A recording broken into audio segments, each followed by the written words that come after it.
इल्म अमल में तब्दील क्यों नहीं होता? इल्म के अमल में तब्दील होने के रास्ते में सबसे बड़ी और बुनियादी जो वजह है और जो रुकावट है वो लज़्ज़ाते जिंदगी है। आप देखें कि शुगर का एक पेशेंट जो चीनी खाने के तमाम तर नताइजो असरात से बाखबर है, वो उसके नुकसानात का इल्म रखता है। उसके इल्म रखने के बावजूद अगर वो चीनी खाता है तो उसको चीनी खिलाने वाली उसकी लज्जत है। लज्जत ही उस मरीज के इल्म को अमल में तब्दील नहीं होने दे रही। और बिल्कुल इसी तरह ये जानते हुए कि झूठ और बददियानती के क्या नताइजो असरात है, इसके नुकसानात क्या हैं, ये जानते हुए इसका इल्म रखते हुए भी अगर कोई शख्स झूठ बोल रहा है, बददियानती कर रहा है, तो यकीनन उसके झूठ बोलने और बददियानती करने में जो बुनियादी वजह है वो यकीनन जो है वो लज़्ज़ाते जिंदगी है, जिनको हासिल करने के लिए वो ऐसा कर रहा है। गोया लज़्ज़ाते जिंदगी ही उस शख्स के इल्म को अमल में तब्दील नहीं होने दे रही।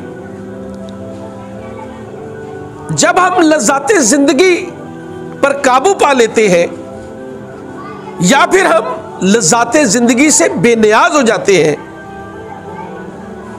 तो चीज़ों के नताइजो असरात और उसके नुकसानात का शिद्दत का जो एहसास जन्म लेता है। जब हम लज़्ज़ाते जिंदगी पर काबू पा लेते हैं या फिर उससे बेनियाज हो जाते हैं तो उसके नफ़े और नुकसान का, उसके नताइजो असरात का जो एक ज़हनी तस्वुर उभरता है वो ज़्यादा गहरा और वाज़िया होता है।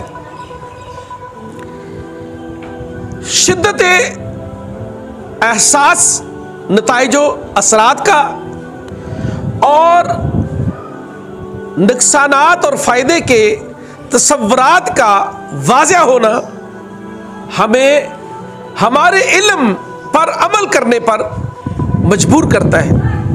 गोया जैसे हम लज्जत को ख़त्म करेंगे या लज्जत से बेनियाज होंगे तो हमारा इल्म जो है वो अमल में तब्दील होगा। यही वजह है कि तमाम सहाबा इकराम और नबी अल्लाह सल्लल्लाहु अलैहि वसल्लम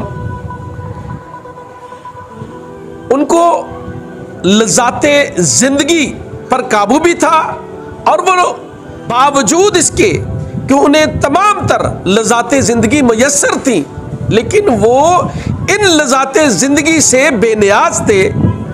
यही वजह है कि उनका इल्म अमल में सारे का सारा तब्दील हुआ। और यही वो एक बुनियादी चीज़ है जिसको हम करेंगे तो हमारा जो इल्म है हमारे अमल में यकीनन तब्दील होगा। बहुत बहुत शुक्रिया।